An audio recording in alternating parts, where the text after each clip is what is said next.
লিখিত কোনো রায় পৃথিবীর কোনো কোনাকানি থেকে নাজিল হয়েছে যেটা উনি তেলাওয়াত করে শুধু ঘোষণা করেছেন যে ডক্টর ইউনূস অভিযুক্ত। সরকার এবং সরকার প্রধানের যে হিংসাত্মক মনোভাব আছে এই ডক্টর ইউনূসের প্রতি, সেটাকে উনি জিয়ে রাখবেন এবং এটা নিয়ে উনি খেলবেন। বাংলাদেশের একমাত্র নোবেল বিজয়ী এবং সবচেয়ে সম্মানিত নাগরিককে মিথ্যা মামলায় সাজা দিয়ে একটা হঠকারী সিদ্ধান্তের উদাহরণ তৈরি করেছে, যেটা আমাদের জন্য মোটেই সম্মানজনক হয়নি।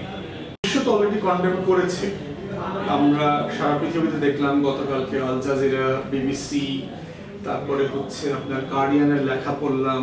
সারা দুনিয়াতেই আপনার এই রায়ের ব্যাপারে প্রতিবাদ করা হয়েছে। তারা যেটা বুঝতে পারছেন যে এখানে ন্যায্যতার প্রশ্ন সরকার হঠকারীভাবে চাপিয়ে দিয়েছে, ন্যায্যভাবে কোনো বিচার ফয়সালা করা হয় নাই। এখানে unnecessary false and frivolous allegation দিয়ে তার বিরুদ্ধে মামলা করা হয়েছে এবং অত্যন্ত লেবার ট্রাইব্যুনালের ইতিহাসে অনেক স্বল্প সময়ে দ্রুততার সাথে এই রায় দেওয়ার ব্যবস্থা করা হয়েছে এবং এই রায়ের বিরুদ্ধে আপনার আপিল করার অনুমতি এবং জামিন দেওয়ার মধ্য দিয়ে একটা নতুন নাটকীয় পরিবেশ তৈরি করা হয়েছে। এটার মানে হচ্ছে সরকার এবং সরকার প্রধানের যে হিংসাত্মক মনোভাব আছে এই ডক্টর ইউনূসের প্রতি, সেটাকে উনি জিয়ে রাখবেন এবং এটা নিয়ে উনি খেলবেন, যেটা খুবই দুঃখজনক। একটা বিষয় হচ্ছে, দেখেন, এরকম কথা অ্যাটর্নি জেনারেল বলতে পারেন। এখন 100 জনের উপরে বিশ্বের গুরুত্বপূর্ণ রাষ্ট্রপ্রধান, আমেরিকার সাবেক প্রেসিডেন্ট বারাক ওবামা, পররাষ্ট্রমন্ত্রী ছিলেন হিলারি ক্লিন্টন, জাতিসংঘের সাবেক মহাসচিব বান কি মুন থেকে শুরু করে শতাধিক নোবেল পুরস্কার বিজয়ী মানুষকে যদি বলা হয় যে তারা একটা বিষয় না জেনে, না বুঝে, ইংরেজি বুঝতে পারেন না, পড়তে পারেন না, মামলার কনভিকশন এবং চার্জ সম্পর্কে ওনারা অবগত ছিলেন না, তাহলে সেটা খুব হাস্যকর হবে আর কি। যে এই ধরনের কথা শুধুমাত্র রেজিমের দলদাস লোকরাই শুধু বলতে পারে। আমরা মনে করছি যে অ্যাটর্নি জেনারেল নিজেই এই আইনগুলো এবং এই রায় ভালোভাবে পড়ে দেখা দরকার। আমরা স্কাইপ কেলেঙ্কারির সময় দেখেছি যে রায় বিভিন্নভাবে বিভিন্ন দেশ থেকে লিখিত আকারে নাজিল হয় এবং এই রায় আদালত থেকে ঘোষণা করে পড়ে শোনানো হয়। এখন আমরা ধারণা করছি গতকালকে যে রায় দেওয়া হয়েছে ট্রাইব্যুনালে, এই ট্রাইব্যুনালের রায়কে আসলে বিচারপতি নিজে লিখেছেন না লিখিত কোনো রায় পৃথিবীর কোনো কোনাকানি থেকে নাজিল হয়েছে যেটা উনি তেলাওয়াত করে শুধু ঘোষণা করেছেন যে ডক্টর ইউনূস অভিযুক্ত।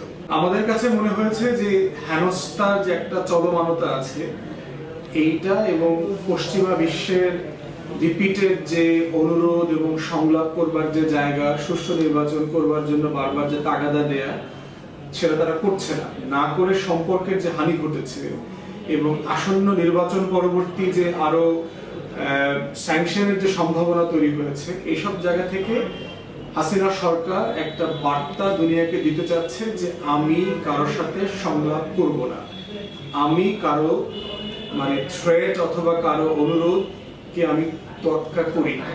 আমেরিকা, পশ্চিমারা, ইউরোপিয়ান ইউনিয়ন কে কিভাবে আমি এটাকে পাত্তা দেই না, এইরকম একটা বার্তা সে দেওয়ার চেষ্টা করছে। একটা কারণ তো হয়েছে যে একটা হিংসার জায়গা আছে এই সরকারের এবং এই আওয়ামী লীগের, যে ডক্টর ইউনূস একসময় রাজনৈতিক দল করবার চেষ্টা করেছেন 2007-এর দিকে, যেটা উনি কয়েক মাস পরে আবার গুটিয়ে নিয়েছেন। এবং বাংলাদেশে যে পশ্চিমা প্রেশার বাড়ছে সুষ্ঠু গণতান্ত্রিক নির্বাচন করবার এবং গণতন্ত্রের পথে ফিরে আসবার, সেক্ষেত্রে সরকারের বিভিন্ন পর্যায়ে লোকজন মনে করছে যে ডক্টর ইউনূসের মাধ্যমে একটা কেয়ারটেকার গভর্নমেন্ট করা অথবা একটা ইন্টারিম গভর্নমেন্ট করার একটা সম্ভাবনা পশ্চিমারা ব্যবহার করতে পারে। অতএব তাকে সাজা দেওয়ার মধ্য দিয়ে তাকে সমালোচিত করা এবং তাকে সংবিধানগতভাবে যে এই ধরনের কোনো দায়িত্ব সে গ্রহণ করতে না পারেন সেই পথটা রুদ্ধ করে দেওয়ার একটা চেষ্টার প্রয়াস মনে করছি।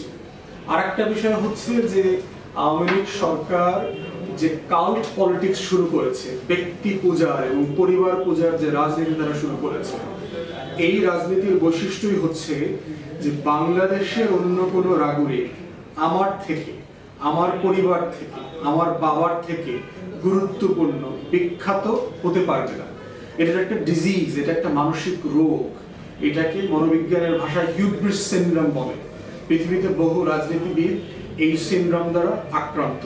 আমাদের সরকার প্রধানকে আমরা মনে করছি যে উনি এই রোগে আক্রান্ত।